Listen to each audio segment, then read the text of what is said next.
నిబంధనలో పాలు పొందలు లేకుండా దేవుని బిడ్డ అని చెప్పుకోవద్దు. సాతాను భయంకరంగా చుట్టూ చేస్తాడు. I'm being very honest.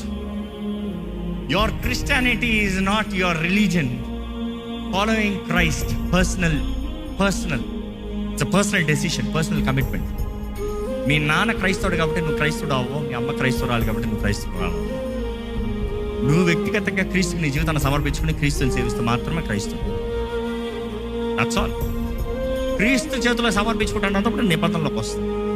Is it age factor? Not an age factor. What is the age to take baptism?